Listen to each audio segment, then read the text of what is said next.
제12장. 하늘에 큰 이적이 보이니 해를 옷 입은 한 여자가 있는데 그 발 아래에는 달이 있고 그 머리에는 12별의 관을 썼더라. 이 여자가 아이를 베어 해산하게 되매 아파서 애를 쓰며 부르짖더라. 하늘에 또 다른 이적이 보이니 보라, 한 큰 붉은 용이 있어 머리가 7이요 뿔이 10이라. 그 여러 머리에 7 왕관이 있는데 그 꼬리가 하늘의 별 3분의 1을 끌어다가 땅에 던지더라. 용이 해산하려는 이 여자 앞에서 그가 해산하면 그 아이를 삼키고자 하더니 여자가 아들을 낳으니 이는 장차 철장으로 만국을 다스릴 남자라. 그 아이를 하나님 앞과 그 보좌 앞으로 올려가더라. 그 여자가 광야로 도망하며 거기서 1260일 동안 그를 양육하기 위하여 하나님께서 예비하신 곳이 있더라.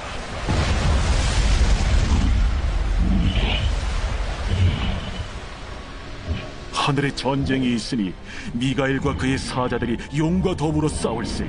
용과 그의 사자들도 싸우나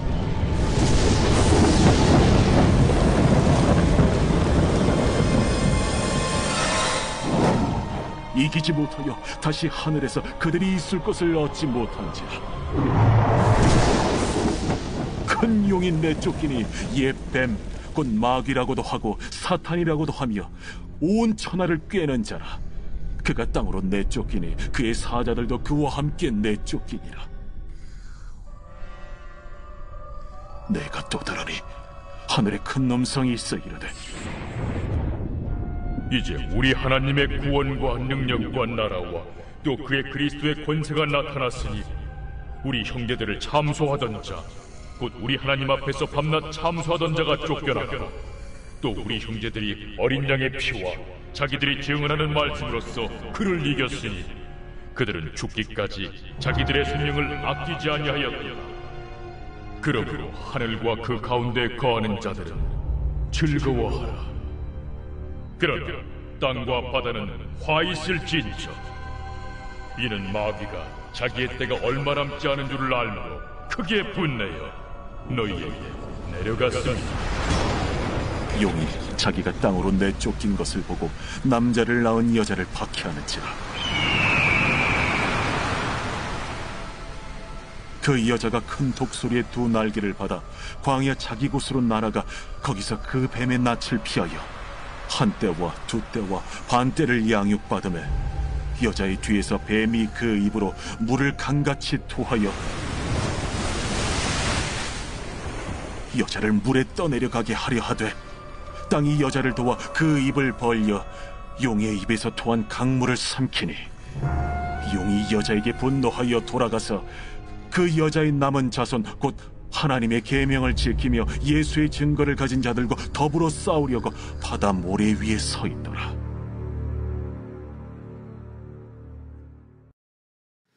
예수를 그리스도로 믿는 믿음의 사람들, 곧 영적 존재로서의 삶을 살아가는 하나님의 백성들은 이 땅에서 육신을 입고 살지만 더불어 영에 속한 삶을 살아간다는 것을 꼭 기억하셔야 합니다. 그런 점에서 우리는 이 땅에서 2 세계에 살고 있다라고 말할 수 있겠죠. 눈에 보이는 세계와 보이지 않는 세계, 이 2 세계 속에 우리는 살고 있습니다. 보이는 세계는 눈에 보이는 것만으로도 충분히 구분이 가능하지만 실제 보이지 않는 세계는 믿음의 눈이 떠지지 않으면, 영적인 시력을 회복하지 않으면 볼 수 없는 세계이기에 우리가 자주 간과하며 살아가고 있는 것은 아닐까 생각됩니다. 이 영적 세계 안에는 분명히 하나님의 보호하심이 있다는 사실을 우리가 믿어야 하겠죠. 사단이 끊임없이 보이지 않는 모습으로 우리에게 역사하기도 합니다. 때로는 여러 가지 생활의 어려움으로, 또 질병과 고통과 탄식과 눈물로, 또 우리가 알 수 없는 어떤 영적인 그런 나름의 권세로 우리의 삶을 헤아려 합니다. 그러나 그와 같은 사단의 공격과 도전 앞에서 마지막 때를 살아가는 성도들이 늘 잊지 말아야 할 것이 있다면 주님이 이미 이 모든 싸움에서 이기셨다는 사실입니다. 그리고 그 권세와 능력을 교회에 또 교회의 지체로 부름받은 성도들에게 위임하셔서 여전히 그 승리의 역사를 이어가도록 은혜를 베푸셨다는 사실을 잊지 말아야 합니다. 그래서 우리에게 그 승리의 도구로 무엇을 허락하셨습니까? 말씀과 기도로서의 삶을 살아갈 것을 분명히 말씀하고 있습니다. 12장 말씀을 읽었습니다만 우리 11장 말씀을 좀 보면은요, 이미 하나님께서 믿음의 백성들의 삶을 보호하실 것에 관해서 11장에서부터 선명하게 말씀하고 있습니다. 11장 1절에 지팡이와 같은 측량자 하나를 받았다는 말씀이 있죠. 측량한다는 것은 보호한다라는 의미를 갖고 있습니다. 하나님께서 택하신 백성들을 보호하시겠다라는 말씀인 것이죠. 어떤 자들일까요?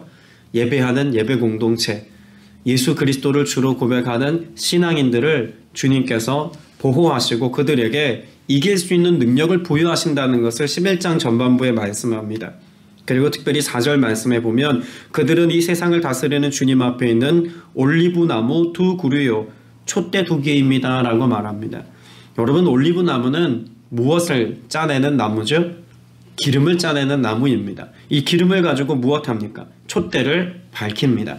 결국은 이 올리브 나무에서 나오는 그 기름을 말하는 것은 성령의 기름 부으심을 의미합니다. 그리고 그 성령의 기름 부으심을 가득 담고 있는 촛대와 같은 성도가 세상의 그 어떤 환령과 도전 앞에서, 어둠의 권세 앞에서도 빛을 잃어버리지 아니하고 성령의 능력과 권세를 덧입어서 승리의 역사를 써내려갈 것에 관하여 말씀하고 있다고 볼 수 있습니다. 더불어서 그렇게 성령의 사람들이 어떤 삶을 사냐면 5절에 그들을 해하려고 하는 사람이 있으면 그들의 입에서 무엇이 나갑니까? 불이 나와서 라고 말하죠. 여기 말하는 불의 권세는 하나님의 말씀이 선포되어지는 모습입니다. 세상이 여러 가지로 도전하지만 여전히 하나님의 복음의 말씀을 받아가진 성도가 세상 가운데서 그 말씀의 권세를 가지고 나아가면 세상의 그 어떤 도전 앞에서도 넉넉히 이기는 삶을 살아갈 것에 관해서 이와 같은 형상으로 말씀하고 있는 것이죠. 6절에서 말씀을 보면 자기들이 예언 활동을 하는 동안에 하늘을 닫아 비가 내리지 못하게 할 수 있는 권세를 가지고 있습니다. 또 물을 피로 변하게 하는 권세와 그들이 원하는 대로 몇 번이든지 어떤 재앙이든지 땅을 칠 수 있는 권세를 가지고 있습니다. 여러분, 6절에 나와 있는 이 내용은 어떤 장면들을 연상하게 합니까?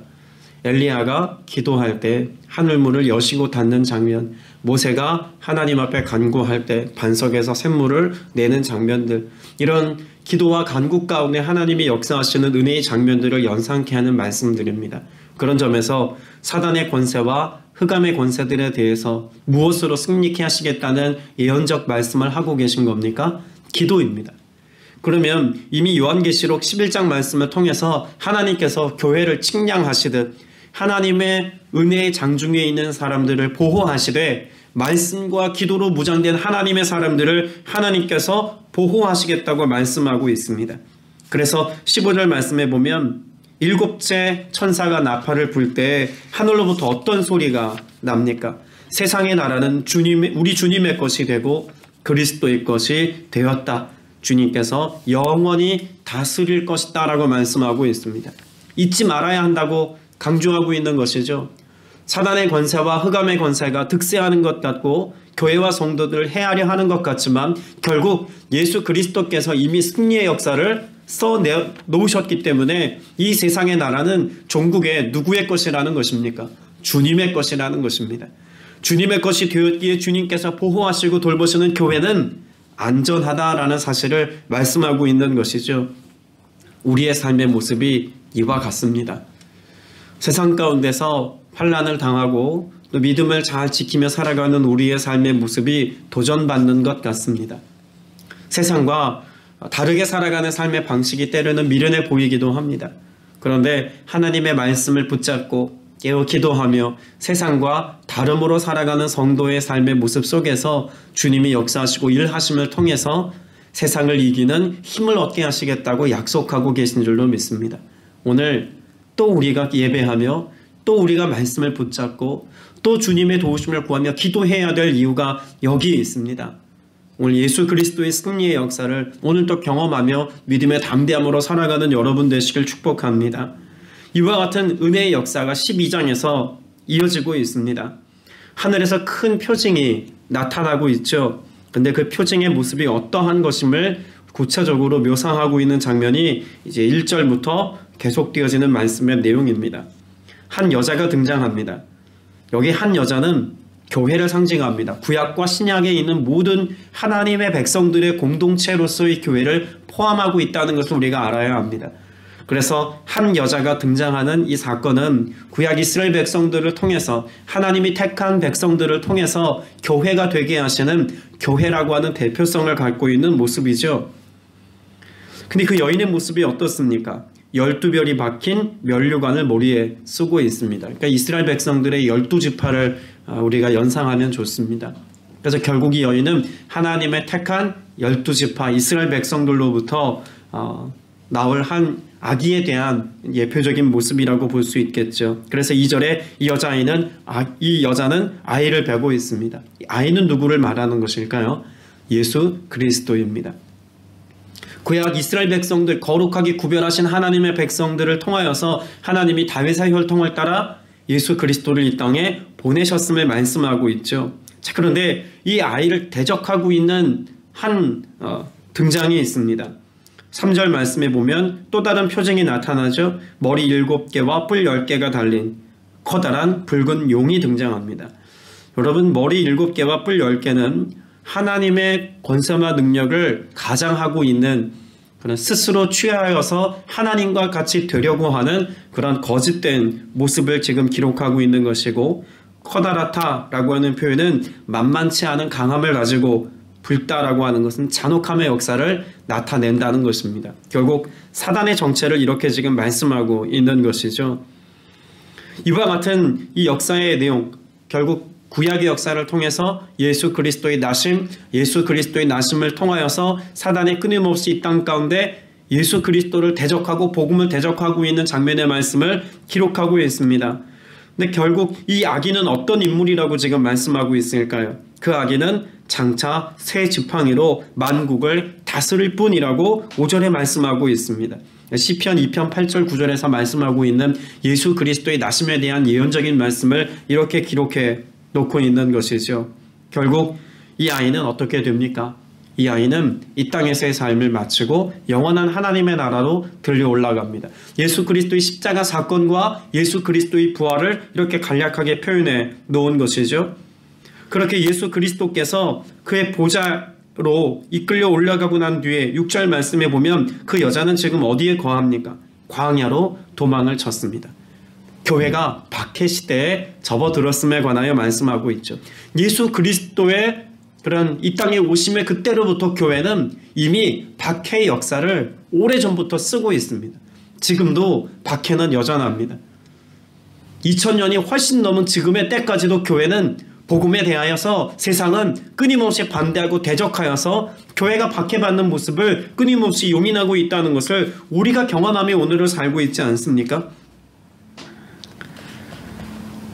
창세기 말씀에 보면 예수 그리스도와 세상에 대하여서 이미 어떤 관계를 말씀해 두고 있습니까? 창세기 3장 15절에 내가 너로 여자와 원수가 되게 하고 내 후손도 여자의 후손과 원수가 되게 하리니 여자의 후손은 내 머리를 상하게 할 것이요 너는 그 발꿈치를 상하게 할 것이다. 끊임없는 대적의 관계를 예수 그리스도와 세상이 지금 치열하게 공방하고 있음을 말씀하고 있죠. 그러나 여러분, 이것은 이미 싸움이 안 됩니다. 뱀이 고작 할 수 있는 것은 발뒤꿈치를 상하게 하는 정도, 아무런 해를 가하지 못하는 것이지만 예수 그리스도의 그런 승리의 역사는 어떤 승리라고 말하고 있습니까? 뱀의 머리를 밟음과 같은 승리의 역사다라고 하는 것을 이미 말씀하고 있다는 것입니다. 오늘 저와 여러분이 교회가 되어 또 교회의 성도가 되어 오늘을 살아갈 때 보이지 않는 모든 악한 권세와 흑암의 영들에 대하여서 마치 예수 그리스도께서 뱀의 머리를 밟음과 같이 우리에게 승리의 권세와 능력을 주셨다는 것을 믿고 믿음의 고백을 가지고 오늘을 사는 은혜가 있게 되시기를 주님의 이름으로 축복합니다. 여러분, 이와 같은 예수 그리스도의 교회 역사를 여신 그때로부터 영적인 전쟁은 끊임없이 벌어지고 있다는 것을 7절부터 9절까지 말씀하고 있습니다. 여러분, 그 실체를 뭐라고 말하나요? 9절에 보면 큰 용, 옛 뱀, 악마, 사단이라고 하는 이름을 가지고 여러 가지 모양으로 이 땅 가운데 역사하고 있는 악의 실체가 있다는 것을 말씀합니다. 여기서 두 가지를 알아야겠죠. 첫째는 교회 시대를 살아가고 있는 오늘의 때에도 사단의 역사는 여전히 있다는 것입니다. 하늘의 전쟁에서 패한 이와 같은 사단의 권세가 세상이라고 하는 이 땅의 역사 속에서 보이지 않는 영역에서 패한 악한 영들이 보이는 세상 속에서 미혹하고 죄짓게 하고 하나님의 은혜로부터 떠난 삶을 살게 하기 위하여서 끊임없이 역사하고 있다는 것을 우리가 보고 알아야 한다는 것이죠. 그러나 여러분, 이와 같은 싸움에서 우리가 두려워하지 않아야 될 이유가 있습니다. 우리는 이미 결말을 알고 있기 때문에 그렇습니다. 10절 말씀에 뭐라고 결론 내립니까? 그때에 내가 들으니 하늘에서 큰 음성이 이렇게 울려 나왔습니다. 이제 우리 하나님의 구원과 권능과 나라가 이루어지고 하나님이 세우신 그리스도의 권세가 나타났다. 우리의 동료들을 헐뜯는 자, 우리 하나님 앞에서 밤낮으로 그들을 헐뜯는 자가 내쫓겼다라고 말합니다. 예수 그리스도께서 이 땅 가운데 십자가를 지시고 부활의 영광스러움으로 나타나신 그때로부터 교회의 역사는 끊임없이 도전받지만, 그러나 그 도전받는 역사 속에서 교회는 여전히 무엇한다는 것입니까? 승리한다는 것입니다. 예수 그리스도의 이름을 의지하며 말씀과 기도로 무장된 하나님의 거룩한 군사와 같이 일어난 믿음의 백성들은 세상에서 역사하는 흑암의 권세들에 대해서 결코 패하지 않음을 말씀하고 있는 것이죠. 자, 그러면 우리가 이 싸움에서, 이 믿음의 선한 싸움에서 이기기 위하여 무엇을 취해야 한다고 말합니까? 자, 11절에 보면 우리의 동료들은 어린 양이 흘린 피와 자기들이 증언한 말씀을 힘입어서 그 악마를 이겨냈다고 말합니다. 눈에 보이는 지금 세상의 도전은 무엇입니까? 우리 요한계시록 말씀을 서두에서 나눌 때에도 로마의 박해에 관하여 우리가 말하지 않았습니까? 도미티안이라고 하는 그런 로마의 황제가 교회를 박해하고 있는 시절을 보내고 있습니다. 성도들이 오늘 요한계시록 말씀을 들을 때 이것이 회람되어져서 누군가 그 말씀을 전하고 있고 이 말씀을 그들이 듣고 있습니다. 그들 중에 대부분은 정치적으로 힘이 있거나 세상적으로 권세와 부를 가지고 있는 사람들이 아니었을 것입니다. 대부분 다 가난하고 믿음을 지켜나가는 삶을 선택하였기 때문에 세상에서 어렵고 힘든 삶을 지금 지나고 있는 성도들일 것입니다. 지금의 삶의 모습을 보면 어떻습니까? 패한 것 같습니다. 정말 주님이 이기셨다는 게 맞을까라고 하는 의심이 일어나기도 합니다. 우리가 순전한 믿음을 잘 지키며 이 믿음의 싸움을 벌이듯 세상에서 고난과 환난을 선택하며 믿음을 잘 지켜나가는 것이 과연 의미가 있을까라고 하는 염려와 걱정도 있습니다. 그러나 이 환상의 말씀을 요한이 오늘 서신을 통해서 많은 사람들에게 회람하여 읽게 했을 때 이 말씀을 들은 교회가 무엇을 얻게 되었을까요? 결말을 알고 그들은 위로와 힘을 얻었을 것입니다. 아, 이기는구나. 이것이 끝이 나는구나. 이것이 언제까지 지속되어지는 것이 아니라 종국에는 믿음을 잘 지켜낸 우리의 삶을 주님이 보호하시고 지키셔서 예수 그리스도를 믿는 신앙의 역사, 우리가 굳게 지킴으로 인하여서 세상에서 고통과 고난을 받아내면서까지 지키고 있는 이 믿음의 가치와 복음의 능력과 말씀의 권세를 결국 승리의 역사로 주님이 바꾸시는 때가 있구나라고 하는 것을 그들이 알게 되었다는 것입니다. 주님은 오늘 우리에게도 말씀합니다. 우리는 이 시대 역사 속에서 사실 복음을 지켜내는 것에 있어서 박해받지 않고 살아가는 것에 있어서 그렇게 오랜 역사를 갖고 있는 것은 실상 아닙니다.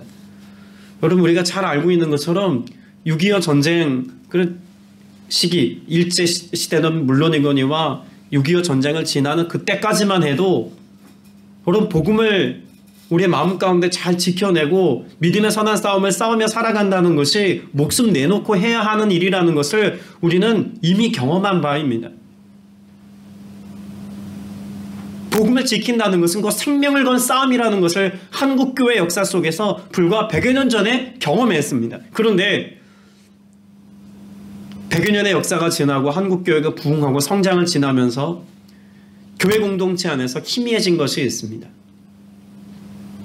눈에 보이는 가시적인 도전과 물리적인 박해가 사라지고 나니까 도리어 교회는 약해지기 시작합니다.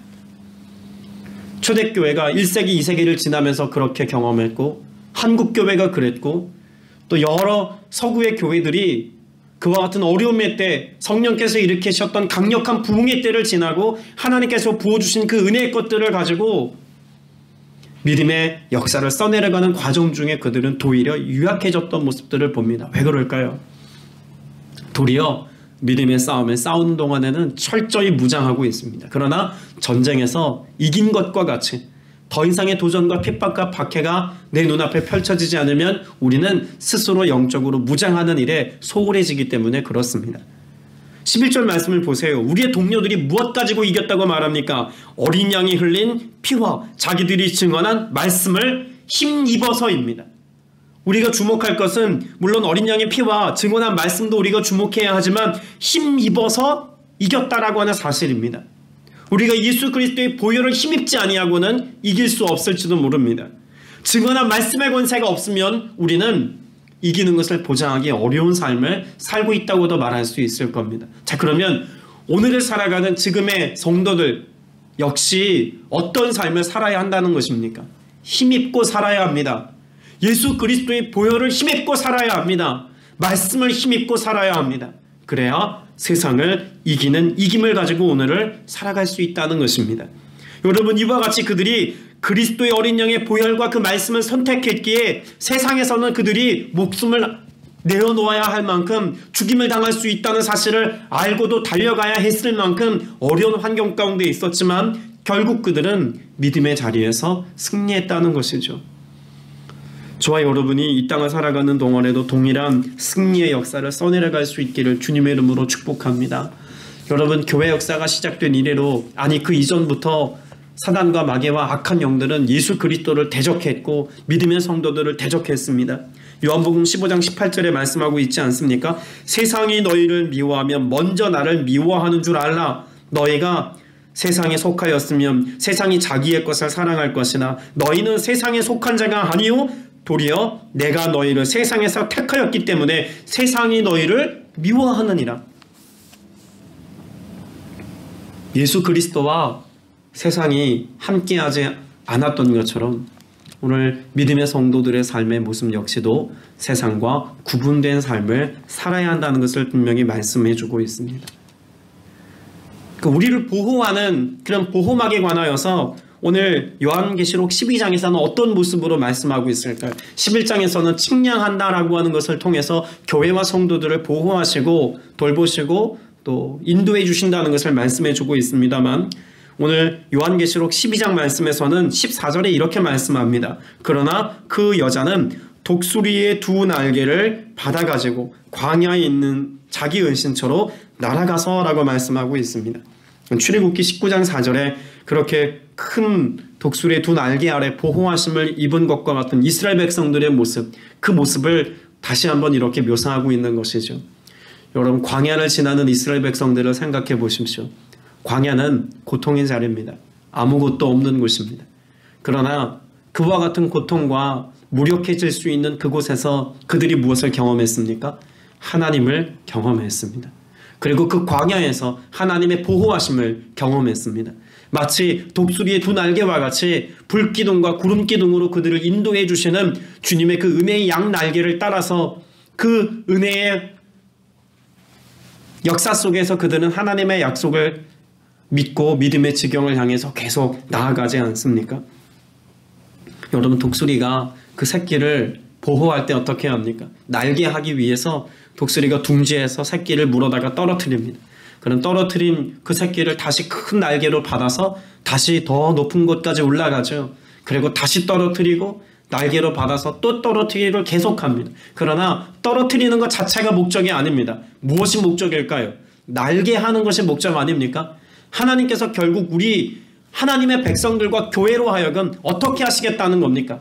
스스로 날개 하시겠다는 사실을 분명히 약속하고 있습니다. 박해 속에서도 고난 속에서도 주님께서 그 날개로 우리를 받아서 우리의 삶을 통해서 하나님의 선한 능력과 영광의 역사를 날마다 맛보며 영원한 하나님의 나라에 이르기까지 우리의 삶을 인도하시겠다고 보호하시겠다고 약속하고 있습니다.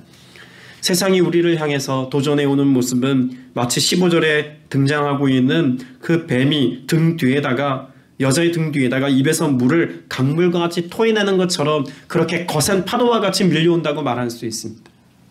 그런 거칠게 거세게 휩쓸려 갈 것 같은 그와 같은 큰 세상의 도전 앞에서 우리가 살아날 수 있고, 또 오늘 우리가 믿음의 선한 싸움을 싸울 수 있는 것은 어떤 은혜가 있기 때문에 그렇습니까?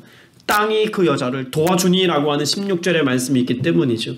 땅이 입을 벌려서 그 용이 토해낸 모든 물을 다 삼켜버렸습니다. 하나님이 그렇게 일하시고 역사하심에 관하여 말씀하고 있는 것입니다. 기억하십시오. 오늘도 세상에서는 여러 가지 도전을 받습니다. 마치 큰 강물이 범람하여서 우리를 휩쓸어 갈 것처럼 영적인 도전도 있고 생활과 환경의 도전도 있습니다. 그러나 하나님이 그것을 그냥 두고 보지 않으십니다. 하나님이 그 모든 세상의 죄악된 것과 흑암의 권세들이 그 입을 벌려서 우리를 침몰시키기 위해서 도전해오는 수많은 죄의 역사들과 악한 일들에 관하여서 침몰하듯이 우리를 내버려 두는 것이 아니라 그 입을 벌려, 땅이 입을 벌려 삼키듯이 죄의 역사를 종식시키고 하나님의 거룩한 백성들로 하여금 여전히 믿음의 길을 걸어갈 수 있도록 보호하시고 인도해 주시는 은혜 누리게 해 주실 줄로 믿습니다. 오늘 이 믿음이 우리에게 필요합니다. 주님이 우리를 보호하신다. 주님이 우리를 돌보신다. 때문에 우리가 무모해 보이지만, 미련해 보이지만 여전히 하나님의 말씀과 믿음의 가치를 붙잡고 기도하는 삶을 사셔서 오늘 이 하루도 세상에서 죄와 짝하지 아니하고 세상의 방법으로 살아가지 아니하고 하나님의 방편과 방법으로 승리의 역사를 써내려가는 저와 여러분 다 되시기를 주님의 이름으로 축복합니다. 기도드리겠습니다. 은혜가 풍성하신 아버지 하나님, 오늘도 우리로 승리케 하시니 참으로 감사드립니다. 세상에서 근심하는 것 같으나 또 세상의 어려운 일들 앞에 낙심하는 것 같으나 우리를 그렇게 미리 아신 주님께서 예비하신 은혜와 사랑으로 보호해 주심을 우리로 알게 하셨습니다. 그렇습니다. 우리가 오늘 세상의 것을 선택하지 않을 수 있는 이유, 잠시 눈에 보이는 나를 즐겁게 하고 나를 만족시킬 만한 그 무엇을 취하지 않는 이유, 우리가 거룩한 하나님의 백성으로 살아갈 때 주님께서 우리를 책임져 주시고 보호해 주실 것을 알고 또한 믿기에 주님의 말씀을 쫓아 믿음으로의 삶을 삽니다. 주님 오셔서 오늘도 약속하신 성령으로 역사하셔서 그 날개로 우리를 받아내심과 같이 우리를 보호하여 주시옵소서. 땅이 입을 벌려 세상의 모든 죄악된 것들을 삼켜버리시고 우리로 거룩한 길을 걷게 하시겠다고 약속하신 것 같이 오늘도 주의 거룩한 능력과 복음의 능력을 가지고 세상을 이기며 살아가는 모두가 되게 하여 주시옵소서. 주님께서 오늘도 믿음의 간구와 부르짖는 모든 기도에 응답해 주심을 믿사옵고 살아계신 우리 구주 예수 그리스도 이름으로 간절히 기도드렸사옵나이다. 아멘.